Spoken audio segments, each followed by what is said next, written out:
Hello crafters, this is Suzanne from A Creative Muse and we are on day 12. Yes, on the 12th day of Christmas, my true love gave to me from the Spellbinders Advent Calendar kit. Kit? I guess it's a kit. Let's see. Ooh, ooh, ooh. Ooh, this is so satisfying. You just don't know. Love it. It's like a crafty gift every day. Isn't it, crafters? Merry Christmas to me. Ooh, look at that. So let's take a closer look. What a day 12 is. This is now the bird. And the bird here has this little feather sticking up on the top. That's his face. That's his breast right here. That's his wing. You can have two styles of wing. And also his tail. See his little tail here? So this is reminiscent of some of the die sets that Spellbinders has. Oh, and the scaling. This is a smaller scaling, so that's nice too, depending on what your card desires. Under 1 1/4 inch, but super duper cute. And you get a flower too. You get the stem with the leaf and the flower. Oh, even if this wasn't in here and this was sold as a die set, I would have gotten it because I love these bird die sets. I love the options because you can go as plain as you want. Just put the leg if you're in a rush, or as detailed as you want. So let's look at my example of this cutie patootie birdie goodness. Let's get started. Here is my December 12 make. It's a 5x7 card featuring, you guys are going to be shocked, not 1, not 2, 5 previous Advent days. Items are on this card, plus day 12, which is the beautiful little bird. Okay? So if you were like totally surprised by the golden card on the last video and you were like, what? This one is like really me challenging myself to use all the Advent goodies and playing. And even if you didn't get the Advent kit, maybe you can be inspired to pull out what you do have and just play. And when I say play, at least for me, play in my mind takes off the stress of being perfect. It must go a certain way. I just like let go that stress of, having to be perfect and just have fun exploring along the way. Cross fingers it comes out good. Sometimes it doesn't. Every time we do make mistakes too in crafting, you learn something. And then sometimes you accidentally come across something too. Yeah, love those too. Alrighty, so on this 5x7 card, I am again revisiting this. I don't know what it is about this navy blue cardstock with the white pigment ink. And at the end of the video, I'm going to give you a quick tutorial on how to use this stuff, because if you tried it and it was a hot mess, we'll talk about how to back off that mess, okay? But it has a great denim jacket look in person too. I don't know if you see it here on camera, but it's just really, really pretty. It lightens up the blue, but still has the deepness to it. So here is a cute little bird. The die faces that way, but when you cut it, it's going to be the reverse. That's the tail. And the feet, if you want to use feet, you don't have to use feet. And then that little floral bit. I didn't use this time. What I did, if you guys haven't seen this one enough yet, day 10. This little bird is a combination of actually 3 Spellbinders birds that released this year. So let's just do another trip down memory lane. We have Tweet Cardinal. See that little top there? Kind of like that with Tweet Cardinal. And the wings, they layer up. Then we have, I think one was called Chickadee and the other one, was it Birdie? I'll put the names here on the screen. But these released earlier. See the tail? So you're getting different looks. You could probably play with all these sets too, which is good, and have some fun. Mix and match them. See how here it's there, but then this sizing is different than that sizing. But you could complete your collection of all these 4 birds because you could pull them out all times a year. Even this one, if you change up the colors in a certain way, it doesn't have to be a cardinal. It could be like a woodpecker type look. I don't get too stuck on, oh, it must be a cardinal. Know what I mean? And this one, I was just playing with colors.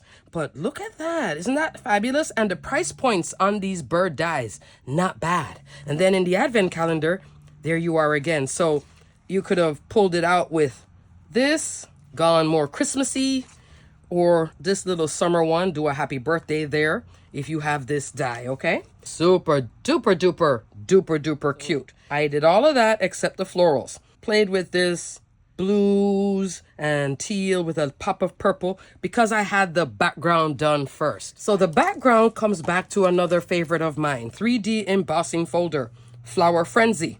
And at the end, I'll show you how to do this technique if you wish to do it, okay? 3D embossing folder, oversized, 5.5 inch wide, 8.5 inch long. Super duper cute. You will need the universal plate system to use that embossing folder, okay? Let's talk about all the other Advent goodies. Let's start off with one of my favorites that you guys have seen over and over again. Day 4, happy birthday. That's the happy birthday die. Day 9, sequins bits. This is the second time using it. Look how much sequins I have left. I did take from my stash a little different color, kind of like a blue iridescent, and then I put silver glitter in the back, but I'm using day 9, the sequins. Then day 10, the florals. These are my scrap colors that I did not use. So I'm using scraps again. I did use brushed silver cardstock to cut the leaves and the sprigs. Came back again though with that hot pink. There's my favorite sprig. And I picked up the pink back up here. I did this first, then I came in here, and that is brushed silver in the back and then the hot pink on the top in the writing for the happy birthday. So this inspired that. Play with your Advent set because I'm just enjoying the challenge of it, really. The heart, day 8. Remember this one? On the back. Yellow tape, best ever craft tape. There it is. Nice used piece being used again. What I did this time was what I had told you guys before, that you can layer the 2 pieces and you'll get a thin piece, like a 1/16 of an inch. Now the beauty of the 1/16 of an inch, which I did not know until I cut it, it actually has that embossed edge. Look at that detail. Hello. So it's not just smooth, it has that embossed edge. So if you have that day 8 and you haven't played with it yet, expect to be like, oh, yes, excitement with it right here. So what I did, took this whole 5x7 piece, did this piece alone on it, like so, cut it, then ran this through the 3D embossing folder, right? Then I was looking at it and I'm like, wait a second, don't I have that beautiful edging that I can get? Which was that little bit right there by layering up these 2 with the yellow tape. See how the yellow tape just wants to work so well? Look at that. So that's day 8. You counting what's happening here? Happy birthday, flowers, the sequins. We have the heart, 4 of them so far. Let's go into the 5th one. 5th one, day 2, thinking of you. Open up the card. I stamped it on the inside. And did you notice too? Look at the florals. And that goes with that. Haha. So that is me using 5 Advent days along with this one, which is now 6 in total. So the 12th day of Christmas is a really big one, huh? At least for me it is. Silver mix gems. I use the crystal here in the center and then I use the solid on the outside. And inside the center of my florals this time, I use brushed gold. So this is brushed gold, brushed silver. See how the gold is a little bit different than the silver? Silver is just a little bit more muted, but trust both of them. If you're going to invest more in one, I would invest more here and get a pack of this one. Like get 2 packs of this and like 1 pack of that. And have fun. But then once you get it, if you're loving this one, then get more of that one. So I have this here in the center of the flowers and then the brushed silver here. See how the brushed silver is there with a little bit of shine, but not too much? I like it for that because these 2 work so well with your standard gold foil cardstock, etc. And it also works well with your hot foiling too. Keep that in mind. Pretty. And of course, yes, the envelopes as well. It goes perfectly with those envelopes, matching brushed silver and brushed gold envelopes, but you would have to come down into the A2 size. Okay, so I hope you're loving my card. Alrighty, so after all of that, where I showed you 5 bits, I know, I was challenging myself. I rose to the challenge.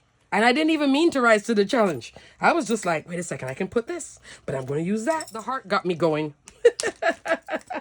The bird and the heart, actually, because the bird here is actually quite neutral. The bird can go either with just happy birthday and the bird and florals, bird and heart. I think that's why it came organically to me, because the bird is like a neutral die set. Fabulous. All right, and now let's go into that tutorial. Now, I'm going to reiterate. Don't you guys love it when I reiterate? I know I sound awful. Yeah, I'm still sick. Again now, the beauty of why I love these darn oversized embossing folders. When you're using white pigment ink, this thing is, no matter what brand you buy, they're all super juicy over the years, and it'll still be juicy, and sometimes it can be a hot mess, like the example I'm going to show you. And that's why I'm showing you, just so to show you how to back it off. First time that you're going to use it though, you're going to be like, oh, it doesn't look like what she has. That's why this comes in handy. You cut that whole sheet of cardstock, this in the full 5.5 wide, 8.5 tall. So you make mistakes down at the bottom, you just cut that right off. That's what I did. That's why you see a scrap here. So now I'm using this brand, but like I said, all the brands, they're pretty juicy. I like to dip like this on. Some people will say to do this, and here again, this is why the glass board is so nice. You can do like this. Look at that. That looks like paint, doesn't it? You can do like this, but see how it's already picking up stuff? It might transfer here. At this point, it doesn't really bother me. This is the navy cardstock I have. This is another navy cardstock I have. So I have two different color navy cardstock. All right, crafters. So I zoomed the camera down just to show you, okay? You want to dab it off, and look at me dabbing. Look how bright this thing is. Dab it off, dab it off. When you come on first time, you may come on like this. Don't do that. I'm very heavy-handed, so be like me. You want to come on this thing as if you're not even touching the surface, okay? Let me show you. Like, like so. Like you're just barely going over it. Now, the 3D embossing does give nice detail. You can go back in if you need to, but you don't. And I'm coming in at an angle. See how I came in even harder on this side? Okay? Now let's go with this brighter navy blue. So let's go again. If I come on hard, you can do this, but that just kind of defeats the purpose, okay? I'm dabbing it off. I'm coming on. It's hard to do this because I go on straight up, but I wanted you guys to see how to lightly do it. And I'm using this dome foam, okay? But you see how it looks? There it is. But we're not done because I know that I'm heavy-handed. I take a microfiber cloth. These I get from Amazon at a great deal. So I will link this below. I'm linking everything, but I'm going to link these too because you get a big pack, lasts forever. Use some for your ink. They get mucky. You can either throw them out, wash them, and then you have the rest to use for everything else around the house. You know what I mean? I come in, I like to buff it out. See what's happening when I buff it out? Lift it off. But use the microfiber cloth. Now, see this side where I came in heavy? I can come in and buff that. So you see what's happening? Let's go into now this other color. Here we go again. See how it's lightening up? It just gets out what is on the flat side of your card. Lifts off a little bit. Look how pretty that is. It's like a, I don't know why this reminds me, with the florals and the white pigment ink, it reminds me of like a denim jacket. It's very pretty. If you love that style, definitely give this technique a try. But see how when you use the microfiber, see how it comes off? You can go back in. You can come back in again. See? And pick up at the detail if you want. And then buff it back out. You don't have to buff it at all either. You can just come in, but come in super light. See? Notice how you're not even hearing me going against the surface? This is me going against the surface. That's me going against the surface. That's a look too, but kind of defeats the purpose. Okay, crafters, I just wanted to show you how to use white pigment ink. And like I say, no matter the brand, they're all crazy juicy. Okay, crafters, so here I'm just showing you what it would look like if I did this with the brighter navy blue. That's what the background would look like. This is more of this kind of color. They're both navy. It's just two different brands of cardstock that I have from my stash. Alrighty, crafters, I hope you enjoyed my trip down Can I Challenge Myself with the Advent products? Thanks so much for hanging in there, and hopefully by the 13th, or definitely by the 14th, I sound better than I do now. Alrighty, crafters, until December 13th, stay crafty, my friends. Bye!